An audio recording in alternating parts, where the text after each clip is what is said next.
নমস্কার, শুভ সন্ধ্যা। আজকে একটা পাঠ নিয়ে এলাম বন্ধুদের সাথে শেয়ার করব বলে। প্রথমে গুরুদেবকে স্মরণ করে নিচ্ছি, তারপর পাঠে যাচ্ছি। ওম অজ্ঞানতিমিরান্ধস্য জ্ঞানাঞ্জনশলাকায় চক্ষুরুন্মিলিতাং যেন তস্मै শ্রীগুরবে নমঃ। অখণ্ডমণ্ডলাকারং ব্যক্তং যেন চরাচরম তৎপদং দর্শিতাং যেন তস্मै শ্রীগুরবে নমঃ।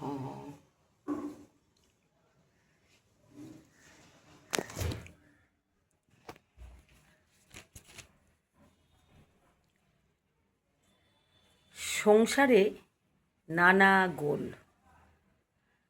এদিকে যাবি কোস্তা ফেলে নাড়ব, ওদিকে যাবি ঝাঁটা ফেলে মারব। এদিকে যাবি কোস্তা ফেলে মারব, আর ওদিকে যাবি ঝাঁটা ফেলে মারব। এদিকে যাবি জুতো ফেলে মারব। অর্থাৎ মানুষের পালাবার যেন পথ নেই। যে পথে যাচ্ছে সে পথই বিঘ্ন। প্রতিকূলতা এটি একটি অত্যন্ত অসহায় অবস্থার কথা ঠাকুর বলছেন, কিন্তু তা বলে তিনি কাকেও নিরাশ করেননি। বলেছেন সকলেরই এ অবস্থা থেকে ঊর্ধ্বে উঠবার পথ আছে।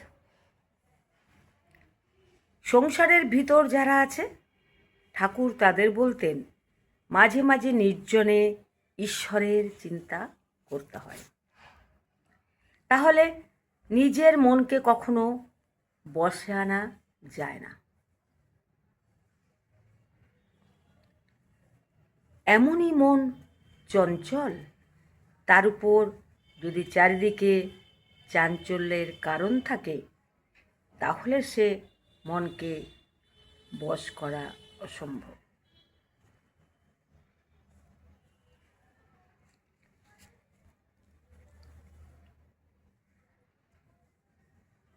এই জন্য মাঝে মাঝে নির্জনে ঈশ্বর চিন্তা করা দরকার। সর্বদা তো সম্ভব নয়, সেই জন্য বলছেন মাঝে মাঝে। কতদিন ঈশ্বর চিন্তা নির্জনে করতে হবে, নিজেই তা বলে দিচ্ছেন। যতদিন পারো, দীর্ঘকাল পারলে খুব ভালো, তা যদি না পারা যায় 1 মাস বা 3 দিন, একদিনও যদি না হয় তাও ভালো, কারণ এই সময় মানুষের মনের পরিচয় ঠিক ঠিক মেলে। যতক্ষণ না নির্জনে গিয়ে মানুষ মনের সঙ্গে সংগ্রাম করতে চেষ্টা করে, ততক্ষণ পর্যন্ত মনের স্বরূপ, মন যে কিভাবে তাকে বিপদগামী করছে সে বুঝতেই পারে না। অনেকে মনে করে আমি ভগবানের নাম বেশ করতে পারি বলে মনে করে, কিন্তু তার মনের খবর যদি রাখে, তাহলে সে বুঝতে পারে যে এরকম মনে করায় কোনো কাজ হবে না।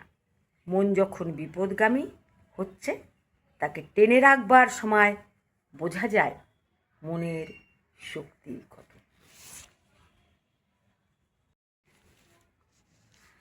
মন যে কতখানি প্রতিকূল তা সংগ্রাম না করলে মানুষ বুঝতেই পারে না।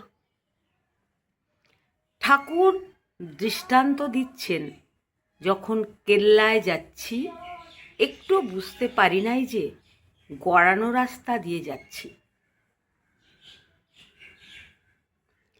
কেল্লার ভিতরে গাড়ি পৌঁছলে দেখতে পেলুম কত নিচে এসেছি।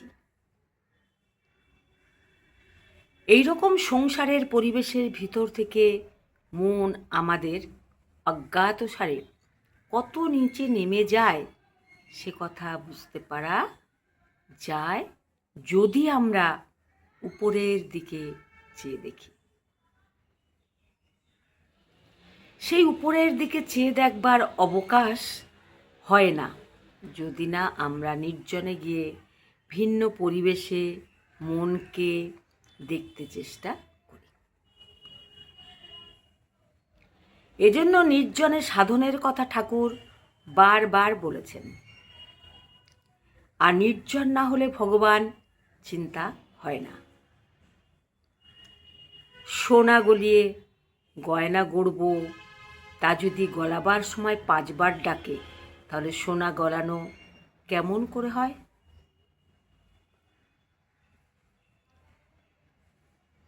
খুব একাগ্র না হলে মনকে একদিকে নিবিষ্ট করবার কোনো আশা নেই, করতে পারবো না।